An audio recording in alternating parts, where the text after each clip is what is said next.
your hair together.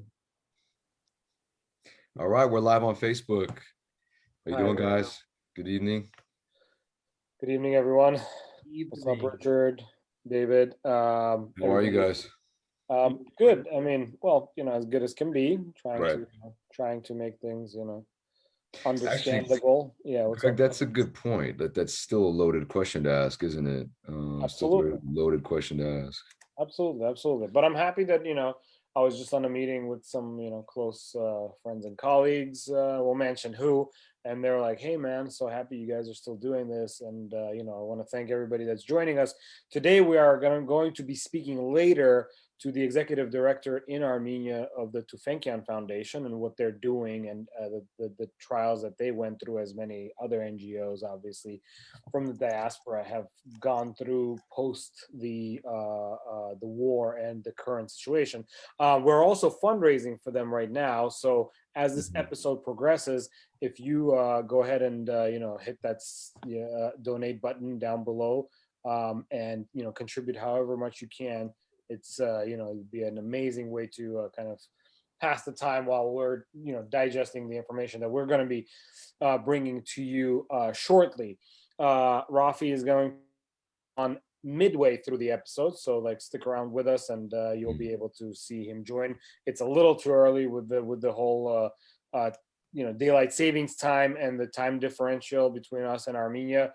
Asking him to come up at 7 a.m. was a little bit too much, so we just gave him a little time. And Greg, thank you for bringing him in. It's look, one of the things we're going to talk about is obviously the need is so great there, and so it's really nice. It's gonna be really nice to hear from another organization that's doing some great work in Artsakh and Armenia. So absolutely, and we'll talk about Tufenkian once we have Raffi on. But there's lots to say there. I followed the man, and the everything that Tufenkian has been doing in the rug and hotel business, and coming into Armenia hella early on. But we'll hold off on that. We got lots to cover prior to the half an hour, time frame. So I guess let's jump in. Let's jump in on what are some items that we need to discuss. Obviously, things are happening in Armenia, clearly, and let's start. Yeah, let's get into it, guys. Shall we start with the POW situation, guys? Always important, always ongoing. Yeah, David. Yeah, well, apparently the chairperson of the OSCE, which, as people should know, or they've heard us talk about a lot, the OSCE Minsk group is the collection of leadership from Russia, France, and the US, right, Greg and Rich, that has been tasked with trying to come up with a resolution for the Artsakh situation. They have failed, as we've seen, and Russia just kind of came in and strongholded and came up with this 9-point agreement with Azerbaijan and Turkey, essentially, right? But the chairperson of OSCE was recently in Armenia and met with the foreign minister, actually on March 16, or earlier this week, met with the foreign minister of Armenia. Of course, the POW situation was the front of mind main topic that was discussed. But still, we're not seeing any real ground reached or recovery of these POWs, which is now believed to be at least 188 or more, over 200 prisoners of war. Yeah, absolutely. So obviously, front and center is the issue of the POWs, what it means in terms of the bilateral relationship between Armenia and our neighbor, and the fallout from the war, and how disrespectful to the dead and captured the Azeri regime is, and everything else stems from that, guys. So that's really, really a very hurtful situation. It's also a point that was mishandled by the administration. We're talking about Pashinyan here, whereas Armenians were able to provide all of the POWs, while Azerbaijan is using them as some bargaining chip. Exactly. And No, go ahead, Rich. Go ahead. Sorry, go ahead. Some may argue it may be a mishandling of the situation. Others may say it's a deliberate attempt to not care. I don't want to go into that speculation, but what I want to say is that it's turning into some kind of a hellish nightmare where now you see every day stories of we're unable to, family of three, mother, two kids, they don't know where their husband is, and no one can provide the information. Is he captured? Is he? So not only are the POWs kept in Azerbaijan, as we just saw with Maral Najarian, that very kind of a more elevated famous story, to lesser known stories of people that simply just don't know. Are they deceased? Are they captive? And Right. it's a mishandling. So I'm happy that OSCE is at least talking about that. They could pick up their slack wherever they screwed up, which I personally believe they screwed up majorly with this war rhetoric. I was in a little segue. I was in a clubhouse room, people talking about Europe's involvement in the ongoing, issue in the Caucasus, and I wanted to just get up and be like, Europe's involvement, what? It's I'm sorry, non-existent. like There's you no you involvement. yeah, Yeah. you're going to like reinsert yourself now that you completely, drop the ball on everything from the humanitarian to the media to everything. So, anyways, I don't want to But, go. I wanted to bring up something. I agree that it was mishandled by the OSCE group and others. But here's the other part about it is that, Azerbaijan's actions are indicative of a country that has no regard for international law, international norms, Exactly. the policy of war. If you even want to, first of all, war, I can't imagine being a clean business at all.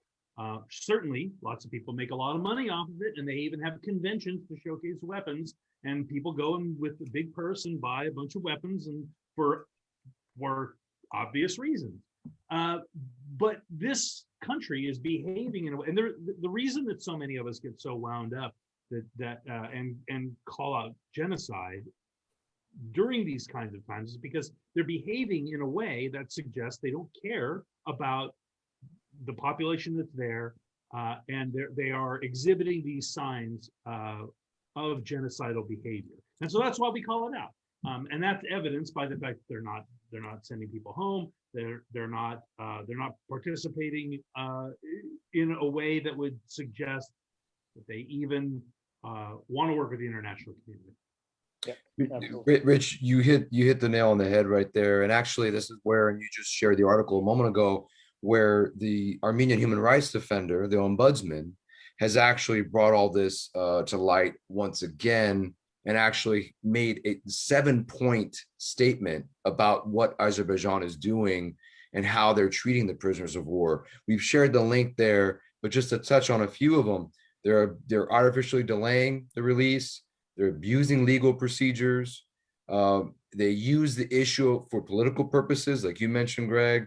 They're completely abusing and ignoring the international humanitarian law. This is not a matter of goodwill or kindness, he said. This is a requirement which applies in international law. Armenia has upheld their end of their requirement after the November 9. Azerbaijan still delays their end, and it needs to stop. Absolutely. Thank you. Very well said, David. Let's keep going because we need to. It's not just these international entities. Here in America, they're also pushing for it as well. Adam Schiff has been a staunch Armenian advocate. Has been trying to introduce legislation with the Armenian caucus leaders. To address this issue and it's the egregious nature of it. Yes, and Rich, again, right on, man. It has been introduced. It was introduced this week. House Resolution 240, calling for the immediate release of all prisoners of war. It has more than, I believe it's 32, maybe more now, original co-sponsors, and there's been meetings ongoing about getting more sponsorship of that from the House members. So yes, that's where that's at, and there's going to be an action item for everyone we'll get to later. So there you go. Absolutely. Moving forward, right? So there's obviously, the ongoing political crisis, right? That's in Armenia is front and center, super important for us to address, right? So One item that is from the previous situation, the so-called whatever the rustle between Pashinyan and the army chief Oni Gasparian, where he was removed from his position, but then also petitioned with the courts, and the courts actually dismissed the removal by upholding his request of dismissal. Yet he still remains, not in his position, and it's essentially yet another stalemate within the Pashinyan whatever. Let's not forget he's part of the Pashinyan government, right? Because he's a military leader in the Pashinyan administration, but currently we have this stalemate where and again I believe it's going to go back to the President Sarkisian's weighing in on this. But bottom line is this: at a time when things are like, guys, I feel like I'm in a little bit of a twilight zone here. That's the best way. It is. At a time when we have nation erasing us, literally, Azerbaijan. We have a prime minister that sees the luxury to be able to have these kind of push and pulls between somebody as important as the generals of the army. So I'm just besides myself.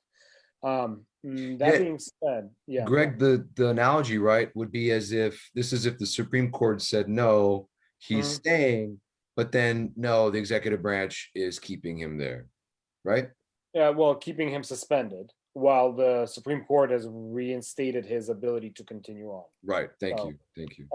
Yeah. So Armenian governance and government is still a work in progress, and obviously there's so much that can be said there. Moving along, obviously all of that is brings about just another point of what's going on in terms of reshuffling of the government. Now, in my opinion, the powers that be around Armenia and those that have quote unquote defeated us, they see this government as an agreeable candidate to stay in power because he is going to execute all of these horrible points of the capitulation. But the opposition and the people, and now they say the support that is waning, right, is needing him to leave. And now we have this new declaration that, behold, snap elections will happen. Now, notice how everything is happening. Initially, November 9th, devastating, right? He's got to go. Remember the first 5 days, he was nowhere to be seen. He was only doing Facebook Lives from bunkers somewhere, right? So everyone thought, then obviously through, I don't know, media manipulation, whatever, there's some support. Is there people supporting him or not supporting him? He gains a little bit of a foothold in this nightmare scenario. Then, yes, I will do snap elections. Then, no, actually, people on the street say you don't need to do it. But it is so much smoke and mirrors constantly. Right. Greg, what I think is weird, and I know we're going to have to keep moving, but what I think is really strange is, so Pashinyan meets with President Sarkisian, right, within the last couple of weeks, and then he just met with the opposition leader, the Prosperous Armenia Party leader. Yeah. And now all of a sudden it's okay, and we're going to have snap elections on June 20, which, oh, by the way, there's a lot going on, and a lot can still happen between now and June 20.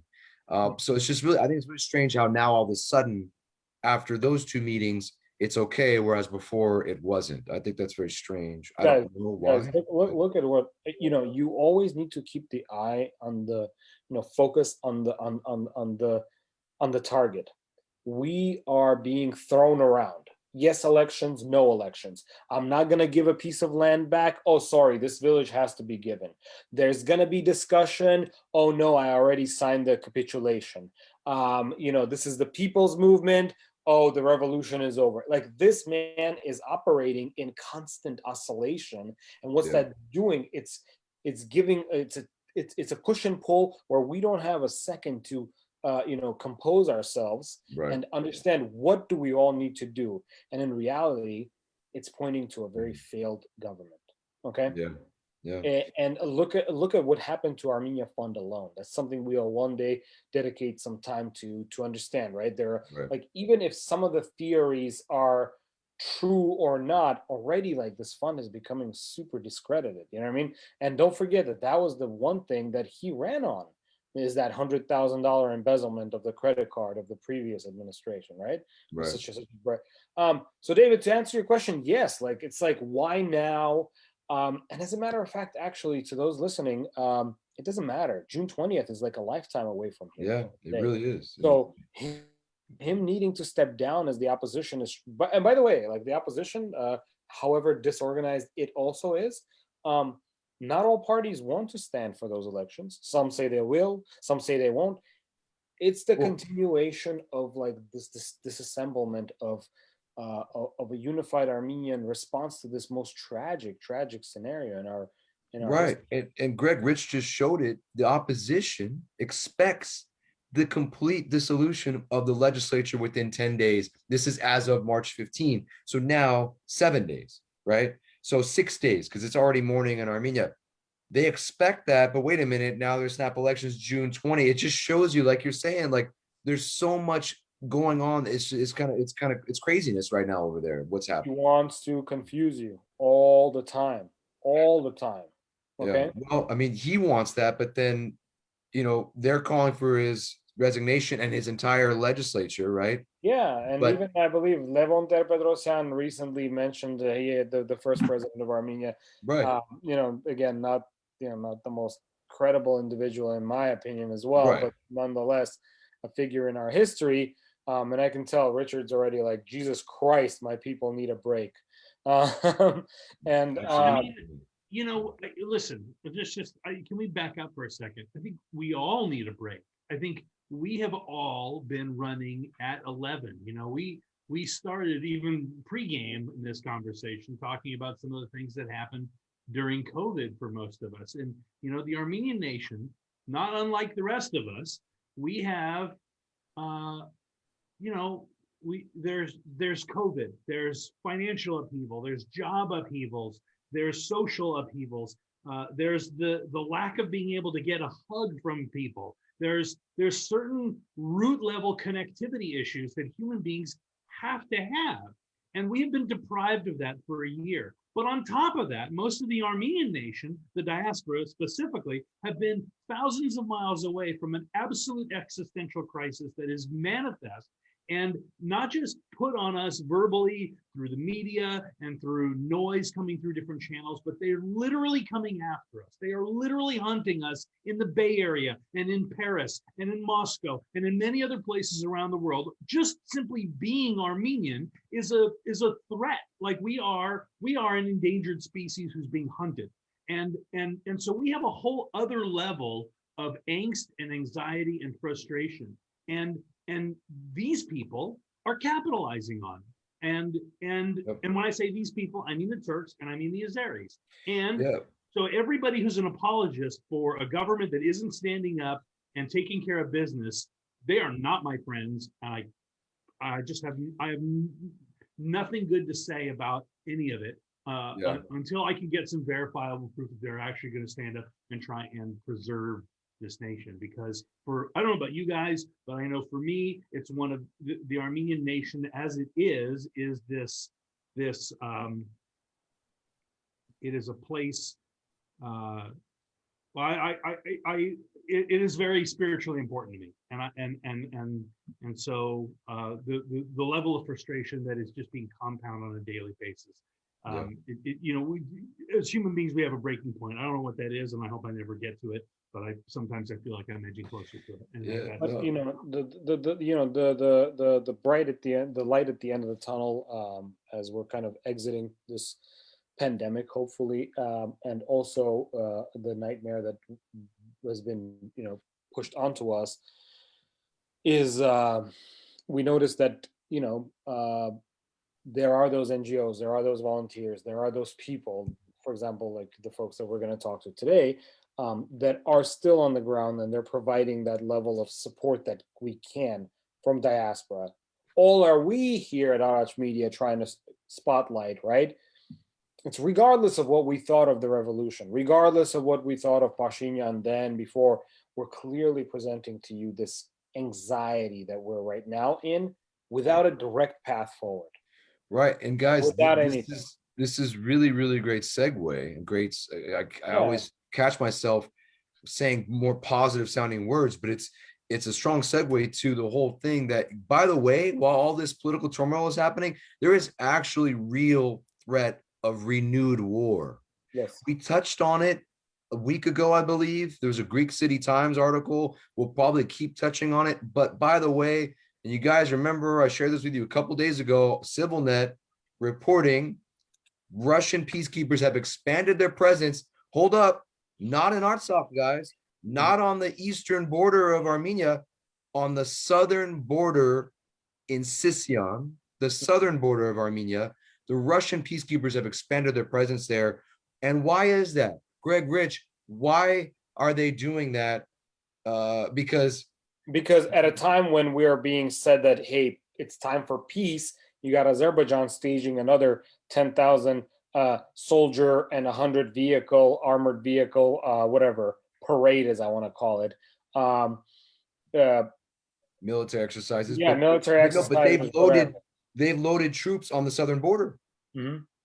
They've loaded troops on the southern border. And yes, Armenia also is going to be conducting large-scale exercises as well, right? They both are.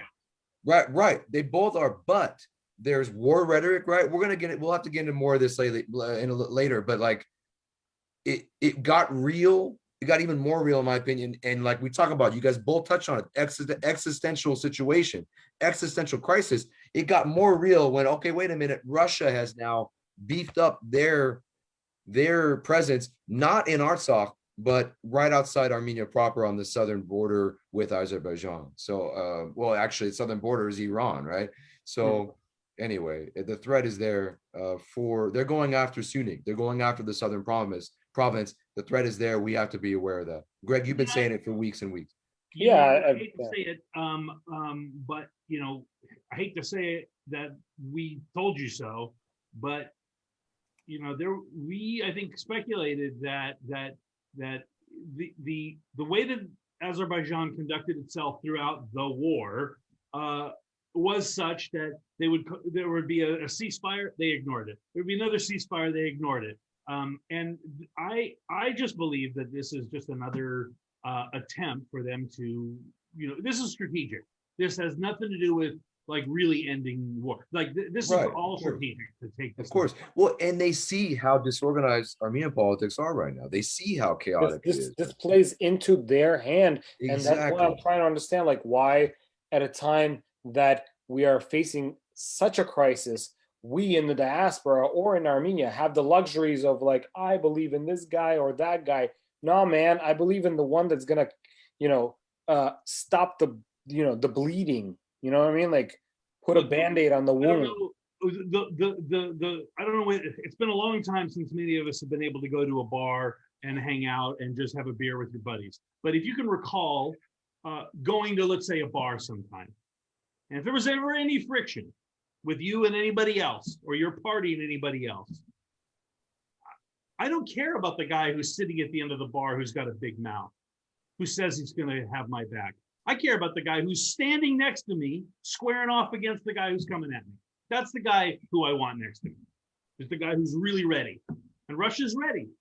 Is more ready than anybody else is. Yeah, I mean, yeah, that's the thing. If they're going to attack Sunni, okay, now Russia's going to be involved as long as they uphold CSTO treaty, right? As long as they uphold that. And the entire thing with all the, you know, all the Armenians that are like, you know, Western loving, and we are too, man. God damn it, I immigrated here. I know what it is, right? Right. But like this new renewed like Biden Putin rhetoric that I hear, and I'm like, oh my God, what is going to be the fallout to Armenia, because we are just trying to survive.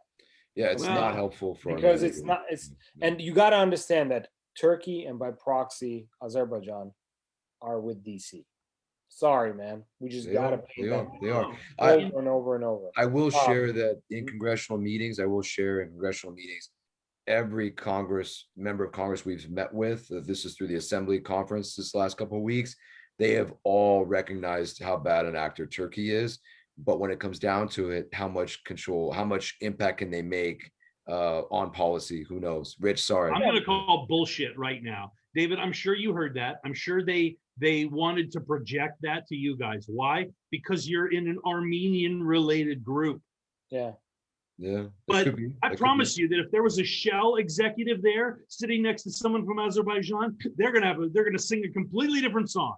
Yeah, of course, you're absolutely They're right. gonna Of go, course, of well, course, there's of just course. problem. They're not gonna call out Turkey for being a bad actor. It is very safe politically for them to call out Turkey for being a bad actor in a group of Armenians, because I can't imagine any staffer not knowing this and not telling them, oh, you're Armenian in an Armenian group, they have problems with these people. Right. So of course they're going to be on their side. Not only that, Point. and Rich, but it's like, it's not to like, diminish what David heard. Obviously, he's translating what they are saying to us, and we got a couple of minutes before Raffi comes on.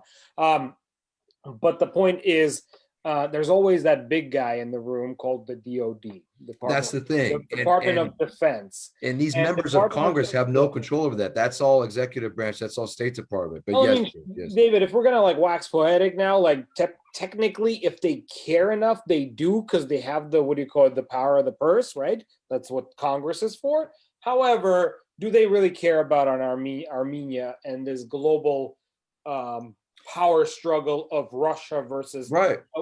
NATO, It's- of which Turkey is a part of? So It's yet to be seen. It's yet to be seen. And there's resolutions and an Armenian caucus and all kinds of stuff that we're advocating on. And so we'll see. You're absolutely right. It's yet to be seen. To your point, Greg, we got a rapid fire through a couple things. Just to touch on it, we don't even need to bring up an article or spend much time. Keep in mind, all this political turmoil is happening.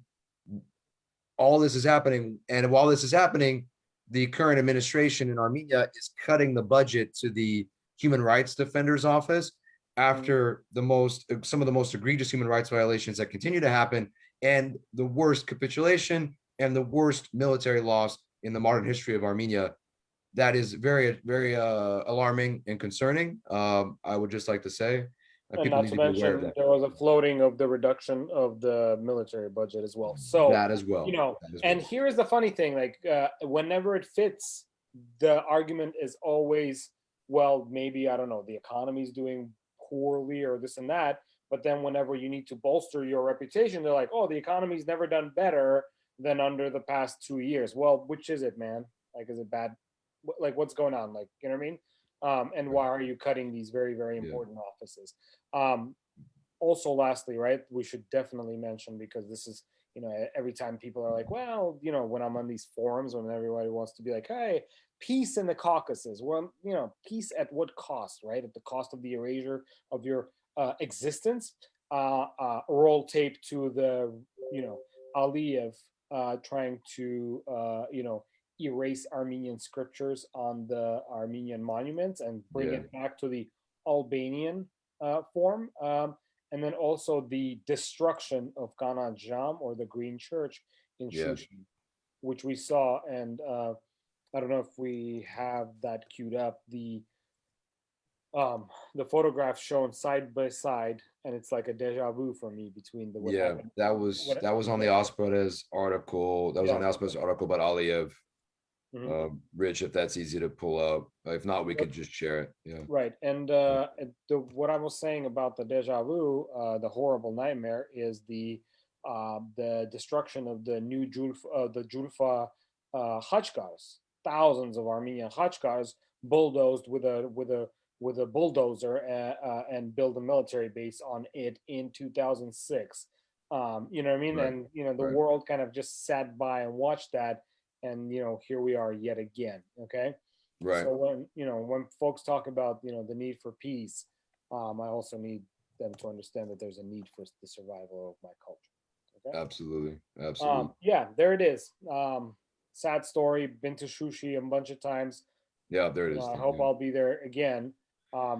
Literally, I've seen this church many, many, many times. Wanted to go in, and last time I thought to myself, I'll do it on the next trip. I never got to see it, man. And now clearly, it's been bombarded, or whatever it is, bulldozed, because those are images a few months apart. Okay. Yep. And Screams no one. All right, we're coming in on that time. Rich, if you keep an eye on our guest coming in, I'll see if he emailed me or not. But yeah, he's in, I believe, right, Rich? We're on. Yeah. Hey, Hey, Raffi. Hello, Raffi. There. bye, Luis. Ari Luis, good to see you all. Thank you for joining us. I'm Likewise. Greg. Nice to meet you. Usually we do that pre-show. I'm Greg. This is David and Richard. Thank you for sharing the time with us. Let me doing a quick intro. This is Raffi Doudaklian, right? You are the Yes. you are the Executive Director of the exactly Tufenkian executive Foundation. director of the Tufenkian Foundation for the past 5 years. Tufenkian's being something that the brand I've known and the diaspora knows so well, but also now having come in contact with the foundation as well. And as a matter of fact, the kind of the genesis of your invitation here is I was on a call, obviously post this the war and everything that's going on, and we were talking to a diaspora and through a UC Berkeley seminar. And there was a young man that's in Stepanakert, and we were literally asking what is happening in terms of who is there on the ground. And he happened to mention that there's a lot of there's a void right now between the Stepanakert and the rest of the diaspora, but the Tufenkian Foundation is present on the ground, and you are doing things. So, and we're thankful for that. Raffi, thank you for coming. I would like to give you the time to introduce the foundation to our viewers, and then I have a couple of questions, if you don't mind, to ask you about the challenges as well as some things that obviously the foundation did and what it's doing currently. Sure. Yeah, we're also raising funds tonight for Tufenkian Foundation. So everyone that's watching, thank you so much for your support. Please give early and often. The link to donate is right there. Raffi, welcome, and thank you so much for joining us this morning in Armenia. Thank you, and good to see you all. So if you can give a brief intro on what is Tufenkian Foundation for those that may have not heard. Okay, Tufenkian Foundation has been in Armenia and Artsakh for 22 and 17 years consecutively. And in Armenia initially and in Artsakh initially, we used to do relief work, but during the past 10 years, things have changed. We were more into development and settlements in Artsakh, and in Armenia, we supported the civil society. We helped the civil society fight for the rights of children, vulnerable children, and protect them, and for the rights of women, and shelter for women and those who have been subjected to violence. And also we helped a lot of new startup NGOs to pick up from being a small organization into being national players in the country, and with their innovative ideas and approaches. In Artsakh, in the past 10 years, we've done so much resettlement. In the Kashatagh area, we had considered the Kashatagh area a very strategically important region that connects Armenia with Artsakh. It's the lifeline, it's the bridge, it's the buffer zone, it's everything.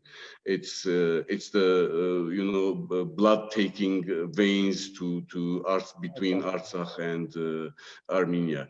And we had built houses there. We had renovated the schools. We had renovated kindergartens, clinics. We've supported Syrian Armenian refugees who had fled war in Syria to come and settle in their historic, Armenian lands and establish a new life. We've supported a dozen of Syrian Armenian families there. We've given them homes or helped them with their businesses. We've built houses for them. We've worked with the soldiers and the army and the social ministry. We've provided housing for wounded soldiers when we discovered that after the April 2016 war, there was a serious problem with housing for soldiers or support to wounded soldiers. So we've renovated or purchased houses for 17 soldiers, or 16, I'm sorry, soldiers in the past 5 years. Actually, we've given them, those soldiers who are vulnerable, socially vulnerable, or who have serious disabilities because of the war. and so many things like this. And most importantly, we've involved also in the businesses. We've tried to help local Artsakhs, Syrian Armenian Artsakh, new Artsakh, let's say, to start a new life and have a business of their own. We've provided business opportunities for new settlers, and we've done also economic development activities ourselves. We've started, farming initiatives. We've done, beeswax factory, we've done grain farming, we've done pomegranate farming, and we've provided grape farming. We've provided dozens of families with jobs and income. And now most of what millions and millions of dollars of economic and social investment unfortunately got lost. And it is a tragedy that all the work we've done, and we haven't done it, independently. We've been working closely with the government in Armenia, with the government in Artsakh in the past 17 years. And too bad that it's a sad reality that today we have to go back to the initial days of what the Tufenkian Foundation did, and instead of continuing on economic development and settlement of liberated territories, we're doing again relief work at this moment. Yeah. Amazing. That actually segues into my next question. Was, as I was going through the website, right? And as a matter of fact, I'm very, I like to speak kind of a little bit broadly for those that don't know, but I know that Tufenkian Foundation, as a matter of time, when I'm in Artsakh, I drive by a lot of your projects as well. I've seen what you do, and yes, that is actually a point that I wanted to make. Everything that I know of of the things that you've done, I know is no longer in Armenian hands. A lot of those projects, right? Obviously, clearly, that is like the livid experience. But what is, I guess, what is now the focus, the humanitarian, obviously, right? And what is kind of, if we can like take a step back and try to seize the opportunity for the future, where do you see the foundation going? Clearly, we have so much to do, and I mean, may I say, like, is there an option of seeing those things that we've lost return to us, or at the very least petition the international community for some kind of, like, I'm in wine, and obviously we talk to a lot of Artsakh winemakers. We always ask, like, those vineyards that are lost, right? There must be some kind of an international body that can answer the question, a court that you can file a claim in. So anything that you can just shed light on. At this moment, the challenges are huge. You have more than 40,000 people from different regions of Artsakh, Shushi, Hadrut, Karvajar, and also Kashata, people who have lost homes, and they're living in different parts of what remains of the Artsakh Republic and in Armenia. And these people need to be settled again in their ancestral homes. Hopefully one day that will happen. And that is not gonna happen tomorrow. It needs a lot of serious work, both on the international and regional levels. Excuse me. So that's a big challenge. But at this moment, these people need immediate support. They need immediate help. These are people who are farmers, who are small business owners, and they've lost everything, and they don't even have a house to live, and take care of their families. So what we are doing now, what we've done in the past 6 months or after the war, is provide immediate relief to these families. We've chosen also a region in Artsakh, the Marduni region, which was very much hard hit during the war, and a lot of villages were destroyed. Their infrastructure was completely collapsed, and a lot of people were left again without their incomes and without livelihoods because they couldn't do farming in the fall, and they didn't have harvest. They had no livelihoods. So at this moment, after providing help to so many families, displaced families, we are now focusing on Marguni region, where where we have provided and still providing food, to 150 families, and we have started also rebuilding some of the destroyed houses. And we've done 2, and we have 13 in the pipeline, and we will finish that, I hope, this year, so that these families have shelter again. And now these are not only families of of those villages. They are accepting also displaced families from other regions, relatives, friends. They know from Hadrut and Shushi. These people have come and they're staying in already, very much unstressed villages of Marguni, and these villages are Herher, Hanushinak, Zovater, and so many. Yeah. Thank you for such important work, Raffi. What can you tell us about, well, I guess a couple, two-part question, if you will. How are you identifying the families? And then do we have a sense, because we know the need is so great there, do we have a sense if, and the need is so great that there's so many organizations involved, right? Like Tufenkian, like many others, ARS, AGBU, and so on. Do we have a sense of how many families may not be reached yet? Are there any that are not being helped? And if we do, what do we know about them? I know that was a two-part question, but yeah, what can you share? The government is also involved, Yes. and they are also providing some help, cash money, food stuff, seeds for new, crops and stuff. And there are organizations like you mentioned, ARS, AGBU, and others working, but it's the needs are so huge. They are. Providing help to thousands of families, 100,000 people. It's not that a couple of villages were, destroyed. It's like 100,000 people.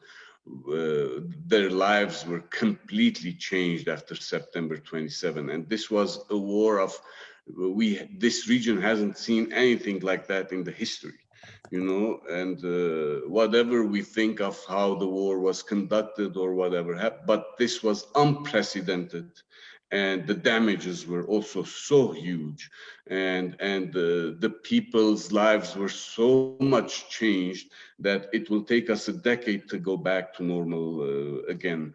And at this moment, the government, how do we, try to understand or find or identify people in need? We go to the government, we go to the villages. Our boots are on the ground. We have an office there for 17 years now. We have 5 direct workers and dozens of indirect workers with us. We go to the villages, we meet the mayors, we meet the governors of the regions, we talk to them, we identify the most, the damaged areas, and we also go to places where no other organization has reached, because it's easy to go to Stepanakert. Everybody goes to Stepanakert because, that's the first stop, and the population is huge there, and the needs are huge also there. But there are many other villages, and all the villages are now border villages. There is no such thing as non-border villages. It's awful. So we go to the further points and try to identify those families who have been hit hard by this war. and we do it with close coordination with the Ministry of Social Affairs, with the mayors, with the governor, with the government. And let me tell you, whatever is spoken about, inefficiency, this, that, that might be true, but we haven't seen any, obstacles on our way. Everybody's cooperating with us. Good. Because at this moment, when it comes to humanitarian aid and support to families, politics needs to be thrown out of the Out the window. door, yeah. Yeah. Actually, very, Well very said. good, segue into. So I was on this UC Berkeley Armenian Studies call. There was one thing that I noticed was said kind of on the ground, that there's slowly, because of what the situation with Artsakh is currently, right now, that there's like a filter that you have to go through, Russian peacekeepers and all this. It seems to be that the diaspora and Artsakh are kind of not artificially, like, they are growing apart. Do you feel that that's happening? Like, does the diaspora need to kind of re-engage a little bit harder? It was essentially something that I felt from the speaker that was in Stepanakert mentioned, to reiterate that we in the diaspora need to kind of redouble down our efforts on Artsakh, even though there is that kind of a little bit of a level of filtration now between us vis-a-vis the Russian peacekeepers and what's happening there. It's not only the peacekeepers. In fact, the peacekeepers, are the easiest part of the puzzle. You can deal with them by making a political decision that these organizations are going to go and work, and here is the green light, because they're all Armenian organizations. It's more breaking the psychological barriers and the fake news barriers. There is so much fake news about what's happening in Armenia, in Artsakh, that people are kind of, they don't even now believe if Armenia is existing anymore, the way it used to exist, or Artsakh is there anymore. We have to realize that the fake news is creating major obstacles when it comes to the diaspora and Armenia connection, the unity of these two entities. We have to be able to fight, these psychological barriers. There are rumors that monies have lost, and there are no proofs, just rumors. But when we talk about money being lost or stolen, people immediately take that seriously, because there has been experiences in Armenia like that in the past, and in the diaspora for that matter. Or there are rumors that Zangezur has been given to Azerbaijan, or there are rumors that all of Artsakh has now, it's a non-entity. The Russians decide everything, or the Azerbaijanis decide everything. And these are barriers that we are creating ourselves with our propaganda. The propaganda war is affecting directly the relationship between, Artsakh, Armenia, and the diaspora. We have to be able to think clearly, and kind of be able to distinguish between what's real and what's wrong, and what can be done seriously, and what needs to be disregarded. Absolutely. It was always a very, very big problem with the diaspora having access to free and correct knowledge of what's going on the ground. And by and large, we are still grappling with that horror, but because there, sometimes you don't know what to believe that's coming out of there. But that's one of the reasons we have this show, right? Right. And Rich is one of the reasons we have this show. Trying to navigate through it. But sometimes when certain issues kind of arise, you can't help but just feel a little bit helpless. Like, for example, Azeri soldiers staging military games or whatever they do, right? Clearly that's some kind of a signaling to whatever, you know what I mean? Like, and why are they doing that on the southern border? Why is that happening? So we in the diaspora can only extrapolate what we hear, because obviously the channel of information needs to be a little bit freer and much more clear. That's why we concentrate predominantly on speaking to NGOs like yourselves doing hard work on the ground, and we want to make sure that we understand how, how the diaspora can kind of aid that. What can we do for the Tufenkian Foundation? What are some things here in the United States that we can kind of, input into the foundation and help you kind of achieve your goals? Because what you're doing, you're trying to do some real positive impacts down in Artsakh, which still needs all our help. Yeah, thanks for mentioning that. And let me add you something. We have lost a war. This is something that has put the country under a lot of pressure. We are in distress. We are stressful now. We are the entire nation, the Armenian nation, is going through a serious depression crisis, and we need to come out of this. And the first way of coming out of this is not by blaming each other that who's responsible. Right. There are lots of people responsible for what happened. And it is from the leadership of today to the leadership of the past. They all have, responsibilities of what happened in Armenia. But this needs to strengthen our resolve to rebuild Armenia and to rebuild Artsakh. Put an end to the quarrels and the stupid, accusations for the organizations, at least for the NGOs and for those who are not involved in politics, to move forward and to come and literally save whatever is left of Artsakh. If we don't act now, if we act on fears because the Azerbaijanis and the Turks are involved in another military action somewhere in Kars or somewhere in, near Baku, we're not going to be moving forward.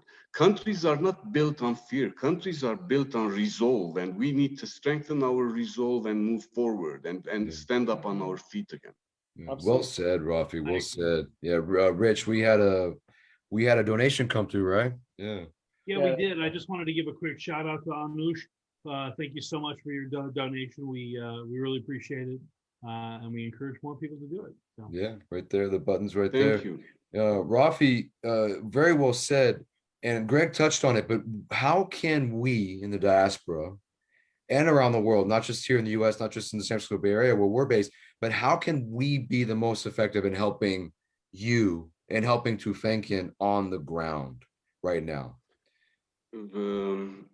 At this moment, we are working with a lot of diaspora friends at part. We have young people who come and volunteer with us in Artsakh. They go with us to the villages and distribute aid, or they do needs assessment, or they do networking, or they help us with identifying, different partners. That's one thing. We are welcome to work with volunteers. If diaspora Armenians want to get involved and support, families who have lost houses or who have lost homes, and they are under a lot of pressure to rebuild their lives again, we're there and they can do it. These diaspora friends, they can support these families through the Tufenkian Foundation. Excuse me. I just got my Sputnik V vaccine, so I have the flu symptoms. So yeah, and those who would like to support families with livelihoods, we're there again. We can be the bridge. We can, and we're not just only a cash flow system. We're there to restart their lives by reprogramming the economic activities of these villages. We're trying now to go that way. We're trying to find ways to, restart economic life in those villages. Imagine people had thousands and thousands of hectares of lands. Now they've lost the majority of it, and they only have 2/3, 1/3 of what they used to have. So their income is going to change because they're not going to have the same crop that they had 2 years ago or a year ago. So everything is being reprogrammed now. How to organize the economic activities, how to organize farming, how to organize their livelihoods, their businesses. So we can be the bridge between those who want to help and the beneficiaries, and not only by giving cash. We don't want to do that. We want to do systemic changes, systematic changes by reprogramming the economic, foundations of the villages we work in. Absolutely, longer term. Plus, building homes, supporting the soldiers, wounded soldiers. There are many people who have lost young members of their families who were also not only soldiers, but during their other times, free times, or when before being recruited again during this war, they were the main providers of the families. Now a lot of them have become either disabled, or they've given their lives to their countries, and their families need to be taken care of. Amazing. And thanks for doing the hard work. I have a quick question because you obviously visit our Artsakh. You guys are there on the ground. The current composition of Artsakh, the piece that we have left, is it possible to essentially, is it self-sustainable in terms of farming, economic growth? Is there enough land currently? Obviously, because I know the lands that we've lost, right? And as a winemaker, I understand what happened in Hadrut and south of that. The current Artsakh, does it have valleys, rivers that can be planted, that can have farmers do what they need to do? Is there land for that? We need to change the ways farming was done in Artsakh. There are lands, but you see, in the past, the way it was done, farming was not very much contemporary, very much science-based. It was traditional farming. You rely on the rain, you rely on the existing resources rather than creating new methodologies. Now, these methods need to change. We have to do more intensive farming. We have to do more, science-based farming. We need to do more, probably, farming that is very much based on the model of Israel, for example, where you have little water, little deserts, but you have to have big products. So and remember, Artsakh is still 3,000 square meters, and you have only 100,000 people there at this moment. So there are possibilities. It's not that we haven't lost everything. Even the existing 3,000 can sustain the population if we do things right, if we change the methods, the old methods, if we bring new intensive farming methodologies. Amazing. New greenhouses, new ways of working on the land. Well said, Raffi. We'll be here to help. A couple things to note. First of all, I'm up here in Sacramento, which is a little bit away from the Bay Area. But we have a huge agricultural community up here. In fact, one of our huge campuses here is UC Davis. They're the Aggies, who they're called. It's all about agriculture. That's the whole point of it. It'd be good to connect you with some of the Armenian Student Association folks from Davis to see if we could get some cross-pollinating going between you and them. And the other thing I was going to bring up is, I know you mentioned, a little bit about the help that you could use. Do we want to urge people to donate? Do we want to urge people to donate supplies and send to a particular location? Do you have the resources to sort through those supplies? And if so, what kind of supplies would you want? So, if we could continue to push for people to help out, what would be the best way to do that? Would it be supplies or would it be money? Supplies is not a problem in Armenia. Even someone in a far village can sit down and order whatever they want and bring it from the most remote villages on planet Earth and import it to Armenia. Things have changed. You guys know that better than I do. It's more, what we need is more knowledge and finances. For example, you gave a very, very good example. The agri business in California is huge, and the knowledge is immense, And if we have people who can come and help the Artsakhs, and the Armenians in general to restart their businesses in ways that will bring a lot of income to them and will make their products grow significantly, why not? Right. And or if there are people who would support these families to start businesses and to provide finances or provide. So financing and knowledge are the two things. Supplies is easy to find in Armenia, guys. All right. And the last thing I was just going to say is, I know it's heartbreaking to consider that so many years of work and building infrastructure and developing of these territories is now in the hands of those who didn't do it. But I would say the upside is that you still have the knowledge base to recreate that and to continue to support the communities that are left. And so I just wanted to say I commend you for the work that you're doing. And I can't speak for anybody else on the call, nor the rest of the diaspora, but I think we really, appreciate the work that you're doing in ways that it's hard to express. Yeah, So Thank you. Yeah, Raffi, thank you. And for those that don't know, the Tufenkian Foundation and Tufenkian brand has been, an early entrant into Armenia. So that's very, very, very, very good to know that you are still present there and not going anywhere. So that's. Thank you, guys. Thank you. We'll be here to help. To Jacob for his donation. We really appreciate it, brother. Good job. Thank you so much. Thank you. Continually supporting the causes. So amazing. Yeah, the link will be there on the video too, even after the live, and we'll be here to continue to help support your efforts, Raffi. Thank you. Yeah. Thanks a lot. Thanks a lot. Raffi, thank you for your time. I know it's early there. Thank you for stopping by with us. I got connected to you because there was already a donation happening to your foundation, and someone said, "Hey, why don't you guys talk?" And I was like, "Yeah, that would be a great opportunity to kind of spread the word about the Tufenkian Foundation to the Bay Area and Sacramento area community here in Northern California." So thank you for dedicating the time. Let's stay connected.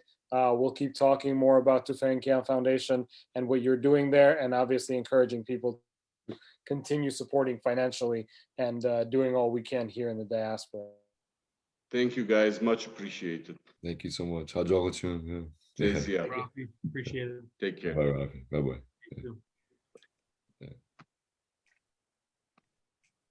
Yeah, he's great. Really great work. I actually really appreciated his approach, his resolve and positive resolve and way of looking at it, and the need for us to keep going. I appreciated that. Okay. Yeah. Shall we wrap, guys, with some action items, or where do we want to go? Yeah, David, let us know what we got, and I think we are on the hour, so we should end it. Yeah, no, absolutely. I think we've done really good. We've packed a lot into that hour, and we had a really wonderful guest. Greg, thank you for bringing Raffi to the show. You guys, it's very simple. The POW resolution, it's House Resolution 240. There's two links we're going to share. ANCA, do both of them, the ANCA outreach and the Armenian Assembly outreach. Email, call, and tweet your representatives to get on and support this resolution, calling for the immediate release of the prisoners of war. And then the Armenian Assembly also has the 100 million in aid, asking for humanitarian aid for Artsakh and the Armenian people. This is an early request, but in every congressional meeting I've been in, they all appreciated it, because guess what? As we get closer to the actual appropriations time, everybody's going to be hitting them up. So by us reaching out now and early, we're getting to them first, so that when they hear it later, once the president and the administration comes out with their budget and it's time for appropriations, we've already made our requests to all of our representatives. So the links are there. We're going to share them. They're also on our link tree, which Rich has been so great about sharing. And those are the main items right now. If you're going to focus on any, focus on those. Thank you. Thank you. Yeah, absolutely. Let's keep staying engaged, staying connected. Like Raffi from the Tufenkian Foundation just said, the rebuild is starting now. I still want to see a little bit of finalization of the political turmoil in Armenia, but we in the diaspora need to be a little bit more steadfast. We need to understand the priorities. We do. We don't always need to look to Yerevan as Right. to what we think needs to be done. We just need to know that there's the right and the wrong way, and we should be, like helping the farmers is the right way. Right. Giving a roof to the displaced people is the right way. Right. Bickering Well, amongst ourselves, not the right way. Okay. well, right. And the Right. fact that just because there's no fighting doesn't mean the need's any less great. It's greater than ever. So, and the threat of war and fighting is always present. So, yeah. I would say, if there's an Armenian cause, support it. If there's an Armenian product, buy it. If there's an Armenian business, support it. If you have, if you have any inclination to help the nation, look through these links, do your part. As an American, we have direct access to our representatives, which is something that many in Armenia don't necessarily have. We need to exploit that, and we need to keep putting pressure where we can, because if we don't do it, and I hate to sound trite, but if we don't do it, somebody else is going to. And I would much rather a budget committee discuss how they can help Armenia rather than how they can enable another country to buy bombers or something. You know what I'm saying? Absolutely. You're absolutely right, Rich. Absolutely. And it's our taxes going to it anyway, so we might as well, direct it the right way. So all the links for all the stuff is going to be up there. It already is for the most part. There was one last thing that I think we should say on a positive note before we bounce out, and that is in the entertainment world, David. Yeah, we could touch on that. It's actually really cool. The two Armenians have been nominated for Academy Awards, which is amazing. Or their productions that they were involved with were nominated. So that's really, really, really amazing. This is not just shortlisted. They have actually received nominations, which is very, very, very cool and something we should be proud of. I don't know if it's a first or groundbreaking thing. It might be. But yeah, Madeline Shafarian has been nominated for her film Burrow for Best Animated Short Film. And Seb Ohanyan's film Judas and the Black Messiah, that was advertised quite a bit, was nominated for 6 Academy Awards, including Best Picture. He's credited as executive producer. So that is very, very positive news for the Armenian community. It's something that hopefully we can build on. Yeah, I agree. Thank you, guys. All Thank right. you everyone for watching. For those that supported, the donors, this Yes. really makes us feel good about what we're doing. All right. So next week is our final week in the Thursday night slot. Is that correct, gentlemen? I believe so. Yeah, I believe so, yes, I will confirm that, and I hope. I think you're right. Yeah, I think it is because the following week is Holy Week. But yeah, I think so. And those of you that don't know what Holy Week is, we are coming up on Easter. So if you haven't been to church, go. It's gonna be a good time to go. Yeah. I want to bring back the egg cracking thing. That's what I want to Do it, man. Do it. Do it. Cool. Yeah. Let's do it. Anyway, so all right. Well, so next week, Thursday night, 9 p.m. Pacific time, and then we will pivot back to Wednesday nights soon after that, and we'll just take it from there. Yeah. Thank you so much. All right. Thanks a lot, everyone. Have a good night. Yeah. Good night, guys.